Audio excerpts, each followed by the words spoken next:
देखिए, मेरा जो इंडिया है वो सारा वर्ल्ड का 2.4% हिस्सा है, लेकिन कि 17.8% of the population of the whole world India में है। जो रिप्रोडक्टिव हेल्थ सर्विस सबको एक राइट बन जा रहा है।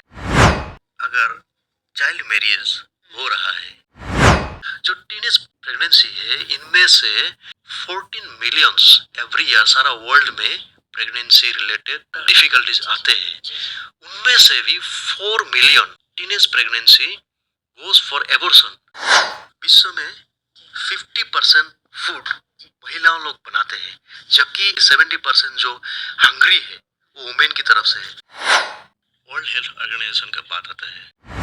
नमस्कार, प्रस्तुत है कार्यक्रम महिला जगत। मैं हूं इस कार्यक्रम के सूत्रधार ताबाया। आप सभी श्रोताओं का हार्दिक स्वागत करती हूं। इस कार्यक्रम के तहत हम कोशिश करते हैं महिलाओं से जुड़े विभिन्न विषयों के कार्यक्रमों को आप तक पहुंचाने की। श्रोताओं, आप सभी जानते हैं आज विश्व जनसंख्या दिवस है, यानी कि वर्ल्ड पॉपुलेशन डे। और आज की इस खास अवसर पर हम जनसंख्या एवं महिलाओं से जुड़े कुछ विषयों के ऊपर चर्चा करेंगे। चर्चा करने के लिए हमने स्टूडियो में आमंत्रित किया है directorate of health services Naharlagun के वरिष्ठ सलाहकार डॉक्टर पीसी शर्मा जी को।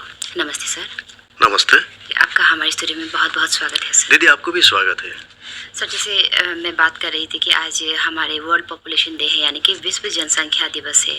तो आपसे बात करते हुए, चर्चा करते हुए सबसे पहले मैं ये जानना चाहूँगी कि आप हमारे श्रोताओं को ये बताएं कि विश्व जनसंख्या दिवस मनाने के जो उद्देश्य है वो क्या है, और ये कब से शुरू हो रहा है, और इसके जो मुख्य आधार है वो क्या है? जी, आज से 29 साल पहले ही जनसंख्या सब बहुत तीव्र गति से विराट आकार ले रहा था।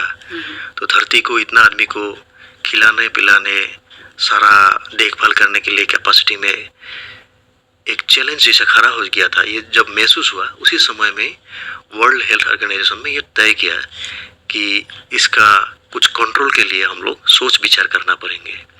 पॉपुलेशन को कैसे कंट्रोल किया जाए उसका बारे में नाना प्रकार की मेजर या वाइटल कुछ पॉइंट का ऊपर काम करके सारा वर्ल्ड को कॉन्शियस करने के लिए थोड़ा सा स्ट्रेस दिया है। हर एक साल के लिए कुछ एक थीम रहता है, उस थीम का ऊपर वो लोग काम करते हैं। मेजर चीज यही है, अगर पॉपुलेशन ज्यादा बढ़ते रहते हैं, मान लीजिए घर का अगर बात करें, तो उस घर का जो अर्निंग का कैपेसिटी है उसका मुताबिक घर का हर एक मेंबर को हम लोग ठीक तरीके से खाना खिला सक रहा है, उनका हेल्थ में हम लोग ख्याल रख पा रहा है, सारे बाल बच्चों को हम लोग पढ़ाई के लिए देखभाल कर पा रहा है, सपोर्ट दे पा रहा है, रहने के लिए हमारा अच्छा मकान है जो साइंटिफिक हो, जीने के लिए सेफ वाटर मेरा नज़दीक में है, मेरा घर में उपलब्ध है।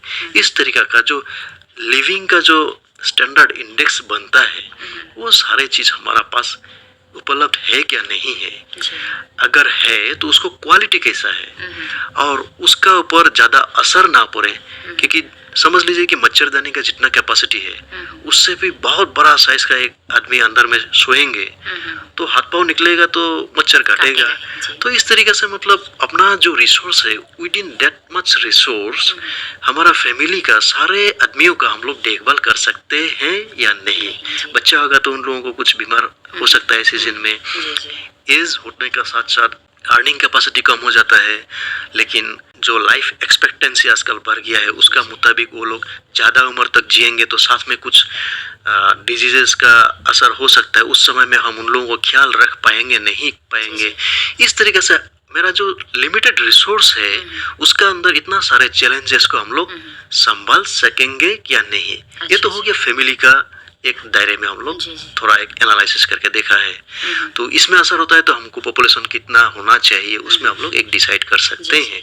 नेक्स्ट स्टेप आता है, जैसे कि सोसाइटी में कोई सेफ्टी नेट्स बनता है, से अपना स्टेट गवर्नमेंट हो या सेंट्रल गवर्नमेंट हो, जैसे कि कुछ स्कीम्स बनते हैं कि बच्चों को पढ़ाने के लिए, फ्री मेडिसिन होने के लिए, इंश्योरेंस हो, बड़ा कोई डेंजरस डिजीज हो जिसमें ज़्यादा कॉस्ट्स हो, या तो जो सीनियर सिटीजन है उनके लिए इंटरेस्ट, सेविंग का इंटरेस्ट थोड़ा ज़्यादा हो। इस तरह से कुछ सेविंग्स का सोसाइटी का सेफ्टी नेट जैसा काम करते हैं। लेकिन उसको छोड़ के भी जो वेंडर्स का काम करते हैं, कोई रेलवे स्टेशन में काम करते हैं, छोटा मोटा सब्जी बेचने के लिए है, उन लोगों का लिटरेसी लेवल कंपेरेटिवली थोड़ा कम है सोसाइटी में।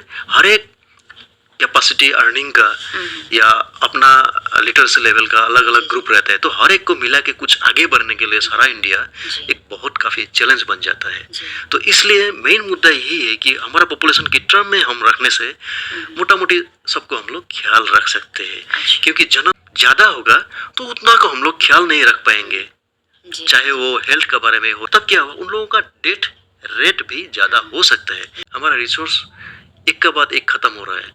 सारा बच्चा जन्म हुआ है, देखभाल नहीं कर पाया, मरना भी शुरू हो गया। जितना हमारा जनसंख्या हमारा बुढ़ा उम्र में हमको सपोर्ट करने के लिए हम सोच के या अपना सोसाइटी को स्ट्रक्चर अच्छा ढांचा में डालने के लिए सोचा था, वो हम लोग नहीं कर पाया। और स्ट्रेटेजिकली काम करना था कि कितना हमारा बाल बच्चा होगा जो सोसाइटी के लिए हमारा भलाई कर सकते हैं। मेन मुद्दा यही है। यानी कि किसी भी व्यक्ति या परिवार या फिर जन सामान्य को अगर विकास के मार्ग पर चलना हो तो हमें खासकर जनसंख्या को नियंत्रण करना है, जनसंख्या को देखना है कि उसका प्रभाव किस प्रकार से बहुत जरूरी, बहुत जरूरी। कि देखिए मेरा जो इंडिया है इसमें जो जमीन है वो सारा वर्ल्ड का 2.4% हिस्सा है। अच्छा। सारा वर्ल्ड का, पूरे विश्व से, पूरा विश्व का। लेकिन आप ये सोच के जान के हैरान हो जाएंगे कि 17.8% of the population of the whole world वो इंडिया में है। जमीन इतना कम है लेकिन पॉपुलेशन सारा वर्ल्ड का बहुत ज्यादा पोर्शन यहाँ पे है। और अगर सोचे कि माइग्रेंट्स कुछ आता है मेरा यहाँ पे, तब क्या होगा। हालांकि मेरा तो इतना ज्यादा बहुत सारा इंडस्ट्री भी नहीं है कि टॉप रैंक का डेवलप कंट्री का साथ टक्कर दे सके। इंडिया का मदरलैंड का रिसोर्स क्या है, नेचुरली जो है, और उसमें हमारा इतना जनसंख्या को पालन करना है, तो उन लोगों के लिए हमारा अर्निंग क्या होगा। तो साथ में ये भी प्रॉब्लम आता है कि अर्बनाइज्ड होने के लिए जा रहा है, खेत में भी लिमिटेड उगता है, कुछ इनकम का सोर्स के ढूंढते ढूंढते ढूंढते शहर की तरफ आता है। गांव में जितना जगह है शहर में तो कम ही होगा, और उस शहर में अगर इतना जनता बसवास करना है तो ये तो बिल्डिंग का जैसे ही स्ट्रक्चर बनाना पड़ेगा। तो बिल्डिंग का ऊपर हम लोग रहेंगे तो नेचुरली वाटर का कमती होना शुरू हो गया। खेत कूद का या खेलने का या पौधा का साथ में हम लोग का जो रिश्ता है ऑक्सीजन लेने का, वो सारे चीज में असर हो जाता है। फिर इंडस्ट्री आसपास में बैठेंगे तो उसका जो पोल्यूशन रहेगा, सारा चीज इसका असर बनते जा रहा है जनसंख्या का विस्फोरण की वजह से। जी जी, यानी कि हमारे देश के संदर्भ में हम बात करें तो हमारे यहाँ पे विश्व के अंतर्गत हमारी जमीन जो है बहुत कम है, लेकिन आबादी जो बहुत ही तेजी से बढ़ रहा है, इसका जो प्रभाव है वो बहुत ही बुरे हाल में दिख रहा है आजकल। तो आपसे जानना चाहेंगे, जैसे आपने प्रभाव के कुछ विषयों के बारे में तो बताया ही है, तो इसके संदर्भ में हम लेते हुए जानना चाहेंगे कि जो इस प्रभाव यानी कि बढ़ती जनसंख्या के कारण हमारे युवा पीढ़ी या फिर हमारे कोई बुजुर्ग या फिर हमारे महिलाएं वगैरह जो सोसाइटी में पल रहे हैं, जी रहे हैं, उनमें खास कर या उनके आप बात करें तो हमारे कभी मानसिक रूप से भी प्रभाव हो सकता है या फिर फिजिकली भी प्रभाव हो सकता है। तो उसमें किस प्रकार से इसका असर हो सकता है बढ़ती आबादी के कारण। फिजिकल और मेंटल का अगर हमारा फैमिली का लेवल में बात करें तो जो महिला हमारा खाना बनाते हैं, वो चाहे मेरा माँ हो, पत्नी हो या किसी के लिए बहू हो, तो उन लोगों का ऊपर एक स्ट्रेस हमेशा बनते रहता है कि फैमिली में तो साइज बहुत बड़ा है, इन लोग चूल्हा में ही 24 घंटा रहेंगे क्या। अगर रहेंगे तो उसमें भी तो क्वालिटी मेंटेन करने के बात होता है। साग सब्जी लाएंगे तो उसको प्रोसेस करके ठीक ठाक करके लेने के लिए कितना समय चाहिए, तो उसमें तो एक समय कंज्यूम हो जाता है, थक जाता है मेंटली। पर उसी फैमिली में कोई बुजुर्ग लोग है, सास है, ससुर है, एजेड है, who needs more attention physically. उन लोगों को कुछ लिमिटेशन है, जैसे कि आँख में पावर कम है, घुटनों में हिलने का चलने का डिफिकल्टीज है, उन लोगों को हमेशा सपोर्ट चाहिए। फिर अगर मान लीजिए उनमें से कोई जैसे कि हाइपरटेंशन हो, भूलने का बीमारी है, तो ऐसा वाला भी अगर शामिल है तो आप सोच के देखिए, उसने खाना खाया फिर बोलेगा अरे वो तो हमको खाना दिया ही नहीं, क्योंकि वो भूल चुका है, वो एज का साथ साथ हो रहा है। या तो उसने नहाया फिर नहाने जा रहा है, अब सर्दी का जुकाम सब कुछ लगेगा। मान लीजिए दरवाजा तो हम लगा के आके सोया है जबकि दरवाजा खुला रहा है। थोड़ा सा बैलेंस रखना, जो मेनली घर के तो लिंकेज मेन पर्सन है ना, तो वो तो महिला ही होता है मोर और लेस। तो उसका एक फिजिकली भी इतना लेवल होता है, मेंटली भी स्ट्रेस आता है। फिर खर्चा को मेंटेन करना, अगर उधार भी लेंगे उसका भी तो कुछ लिमिट होना है। अगले महीने में बच्चों को फीस देना है, अगर कुछ सिखाना है, अदर स्किल्स को डेवलप करना है, मार्शल आर्ट में कुछ आगे में हिस्सा लेना चाहते हैं, तो खर्चा कहाँ से आएंगे। तो ये दोनों तरीके से संतुलन रखना बहुत मुश्किल हो जाता है। हस्बैंड और वाइफ का बीच में एक मेंटल चिड़चिड़ापन शुरू हो जाता है। लेडीज भी कोई नौकरी में है तब तो घर को देखभाल करने के लिए फिर समय कम हो जाता है। बच्चे को किसी को देखने के लिए छोड़ के गया है, आके देखा है कि जो जो चीज़ जैसे बच्चे को मिलना था, चाहे फूड हो, मेडिसिन हो, अदर केयर्स हो, जो भी हो, उसमें भी कुछ असर हो जाता है। तो कुल मिला के जाके सेटिस्फैक्टोरी एक सिचुएशन मिलना मुश्किल हो जाता है। यानी कि इस बढ़ती आबादी के कारण अगर हम परिवार तक सीमित बात करें तो भी महिला ही इसमें ज्यादा प्रभावित होते हैं। चाहे वो शारीरिक मेल तो डेफिनेटली होता है, लेकिन घर में हमेशा हर एक चीज को वो ऑब्जर्व कर रहे हैं, देख रहे हैं, महसूस कर रहे हैं। सारा हेडेक लेके उन्होंने झेल रहा है। 24 घंटे वो घर पर ही रहते हैं, उसका प्रबंधन किस प्रकार से करना चाहिए, वो मानसिक रूप से जी बहुत प्रभावित हो जाते हैं। जी तो सर, जैसे आपने पहले शुरुआत में बताया कि हर साल जैसे WHO ने अलग अलग रूप से इसको मनाने का जो विशेषता बनाया है, तो आपसे जानना चाहेंगे इस साल का जो थीम रखा है वर्ल्ड पॉपुलेशन डे के ऊपर, वो क्या है? जी, family planning is a human right. Family planning एक ह्यूमन राइट है बोल के इस बार का थीम है। लेकिन मैं इसमें एक चीज जोड़ना चाहूंगा, तो ऐसा वाला सब्जेक्ट घुमा के फिरा के बार बार ही आता है। तो जैसे कि एग्जांपल दे रहा हूँ, 2017 में जो थीम था वो था family planning empowering people developing nation.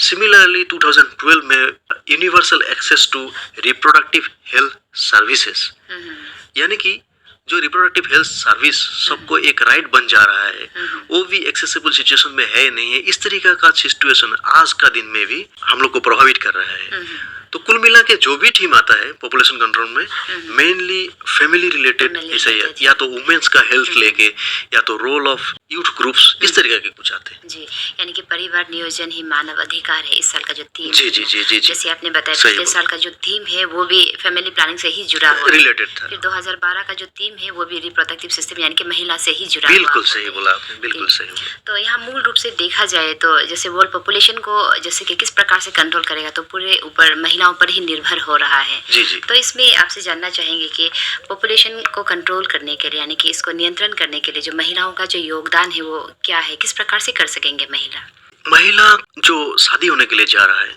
उसका एक दो स्टेप आगे से हम लोग उसको डिस्कस करना चाहता हूँ, थोड़ा क्लियर होने के लिए। अगर चाइल्ड मैरिज हो रहा है, या तो सोच लीजिए बिलो 18 इयर्स का कम उम्र वाले लड़की का भी शादी हो रहा है, सडनली कोई पेपर में या मीडिया में आ जाता है, तो वो एक या दो केस हम लोग देख रहा है साल भर में। इसका मीनिंग ये है कि ऐसा वाला जगह में छुपा के अलग अलग जगह में हो रहा है, क्योंकि that's a tip of the iceberg. जो बर्फ सागर में निकल के रहता है ना, तो ऊपर में जितना हिस्सा रहता है उससे बहुत बड़ा हिस्सा पानी का नीचे में रहता है। तो सिमिलरली हम लोग इसको भी उस तरीके से देखना चाहिए कि अगर इस तरीका का कोई चैलेंजिंग प्रैक्टिस आज का दिन में भी हो रहा है, कहीं ना कहीं उसका शिकर वहाँ पे रूटेड है, जिसको हम लोग अभी भी खत्म नहीं कर सका है। छोटा एक लड़की को शादी दे दिया, या तो लड़का का ही बात करें, उनका तो शिक्षा ही कंप्लीट नहीं हुआ है। जो ह्यूमन बॉडी है उसका मैच्योरिटी कंप्लीट नहीं आया है, उसका पहले ही इन लोगों को एक बंधन में बांध दिया जाता है। तो how they are going to decide about their reproductive health, यानी कि उन लोगों का जो रिप्रोडक्टिव ऑर्गन्स है, खास करके जो लड़की होगा या महिला होगा, उन लोगों का that organ actually properly matured हुआ है नहीं हुआ है, सारा शरीर इतना सारा प्रेगनेंसी का बोझ लेने के लिए प्रिपेयर्ड हुआ है नहीं हुआ है, जिस घर में शादी दिया है उसका घर में ये सब चीज को संभालने वाला अलग कोई है नहीं है, समझने वाला है लेकिन संभालने वाला है नहीं है, संभालने के लिए भी आइडिया है लेकिन उसका पास इतना न्यूट्रिशन देने के लिए, उसको थोड़ा सा वक्त रेस्ट करने के लिए देने के लिए उसका सोशल स्ट्रक्चर में क्या है नहीं है, ये सारा चीज चैलेंजिंग बन जाता है। तो इसलिए इसका ऊपर सोचना मुश्किल हो जाता है। अर्निंग जो करते हैं वो अगर मेल होता है तो मोर और लेस देखा जाता है जो वीमेन है कितना में हमारा फैमिली स्ट्रक्चर कंप्लीट करेंगे, थोड़ा सा वो डिसीजन मेकिंग में पुअर हो जाता है। एक महिला तो लड़की का जन्म हुआ है पहले बार भी, तो सेकेंड बार भी कोशिश किया तो लड़का का सोच के फिर लड़की हुआ, तो महिला बहुत डिफिकल्टीज में आ जाता है, क्योंकि दो बच्चे का बीच में कम से कम 3 साल का गैप रखना उसका घर का प्रेशर क्या है, अपना हस्बैंड से हो या अपना फैमिली से हो, सपोर्ट मिला है नहीं मिला है। दूसरा बात ये भी हो सकता है आज का दिन में जैसे कि फैटी होना या वेट ज्यादा होना, डायबिटिक होना, ये सब थोड़ा प्रॉब्लम रहता है। इसका साथ साथ उनका अगर हाई प्रेशर भी है और वो अगर कोई कंट्रासेप्टिव पिल खा रहा है तो उसमें भी वो ज्यादा दिन नहीं चला सकते। लेकिन ये सब चीज का उनका खास नॉलेज है क्या नहीं है, बीच में कितना दिन का गैप देना है, ये सब चीज का बहुत ही ख्याल रखना पड़ता है। जी, जैसे कि आपकी बातों से ही पता चल रहा है कि हमारे समाज के जड़ में ही अभी तक अशिक्षित लोग जो बहुत ज़्यादा मौजूद है, यानी कि किस प्रकार से एक वुमेन को रिस्पेक्ट देना चाहिए, किस प्रकार से उसको बैलेंस करना सोच चाहिए। को, हाँ हाँ जी जी, वो अभी तक उभर कर नहीं आया नहीं है, आया पूरे है। मूल रूप से नहीं आया जी है। जी जी जैसे आपने बताया कि कोई महिला कम उम्र में शादी हो जाता है तो किसी के घर पे उसके जो हार्मोनल चेंजेस होता है उसके लिए बिल्कुल। शरीर जो तैयार नहीं होता है, जी, तो जी। उसमें मानसिक और शारीरिक रूप से भी प्रभाव बहुत ज़्यादा जी, होता जी, है। जी। और घर को जो बैलेंस करने का जो मुख्य जरिया होता है वो एक महिला ही होता है। बिल्कुल सही, तो बिल्कुल सही। इसमें हस्बैंड कितने प्रकार से उसका साथ दे रहा है, नहीं दे रहा है, ये बताना बहुत ही मुश्किल है। चैलेंजिंग होगी। तो ऐसे में इसका जो आपके हिसाब से हस्बैंड को क्या काम करना चाहिए एक महिला को एक अपने सपोर्टिव के रूप में देखने के लिए इसमें? पहला बात ये होगा कि उनका जो पत्नी है उनका हेल्थ कैसा है। अगर वो एक बच्चा प्लान कर रहा है तो उसका पहले से कुछ वो प्रिपेयर करना पड़ेगा अपने हेल्थ को मेंटेन करने के लिए। डाइट कैसा होना है, रेस्ट कितना होना है, इस तरीके से प्लान करना है। साथ में मान लीजिए पहले अगर एक बच्चा है तो 3 साल कम से कम नहीं हुआ तो नेक्स्ट बेबी के लिए प्लान नहीं करना है। तो उसी समय में उन लोगों फैमिली प्लानिंग का कुछ डिवाइस अपनाना पड़ेगा। उस समय में अगर हस्बैंड एग्री करता है कि वो अपनाएगा देन इट्स ओके। अगर वो अपनाने में कुछ डिफिकल्टीज महसूस करता है तो फीमेल जो पार्टनर है उनको ये सारे चीज़ को अपनाना पड़ेगा। लेकिन वो सब चीज़ को अपनाने का समय में अगर कोई हार्मोनल पिल्स इस तरीके का इस्तेमाल करता है तो उसमें रेगुलरली लेने का एक बहुत बड़ा चैलेंज रहता है। मान लीजिए कोई अलग जगह में चला गया अपना घर से, टेबलेट लेने के लिए भूल गया या तो अलग कोई बीमार हुआ, साथ में वो टेबलेट लेगा क्या नहीं लेगा, इस तरीके से उनका पास में क्लैरिटी नहीं है। तो इस मामले में कम से कम हमारा सोसाइटी में, यानी कि मेरा अरुणाचल का भी बात कर रहे हैं तो उसमें भी जितना आशा दीदी लोग अपना विलेज में अवेलेबल है, कम से कम उन लोगों से एक बार बात कर ले और दीदी लोग डेफिनेटली कुछ ना कुछ ऐसा सॉल्यूशन के लिए कुछ तो उपाय करेगा। फिर भी चैलेंजिंग कुछ होता है डेफिनेटली। हायर लेवल में कुछ हॉस्पिटल है, स्पेशलिस्ट डॉक्टर लोग है, अलग काउंसलर है अलग डिजीज के लिए। मान ले इसमें HIV का भी बात है तो उसके लिए भी उस तरीके का काउंसलिंग का सारी सुविधा है, क्या करना है क्या नहीं करना है, किस तरीके से उसको संभालना है। तो ये सारा चीज़ में वो लोग रिटायर्ड है, मीन्स कॉलेज स्कूल का हिसाब से है, लेकिन रिप्रोडक्टिव नॉलेज उन लोगों का ये मैरिज का पहले एक्चुअली होना चाहिए। वो चीज़ में अगर कुछ कमी है तो उसको पॉलिशिंग करना जरूरी होता है। और कोई एडोलसेंट एज ग्रुप में है, टीनेज प्रेगनेंसी में कोई फंस गया है तो कम से कम हॉस्पिटल में जाके किस तरीके से उसका सहायता ले सकता है। यही प्रसंग में एक चीज़ बोलना चाहता हूँ, जो टीनेज प्रेगनेंसी है इनमें से 14 मिलियंस एवरी ईयर सारा वर्ल्ड में प्रेगनेंसी रिलेटेड डिफिकल्टीज आते हैं।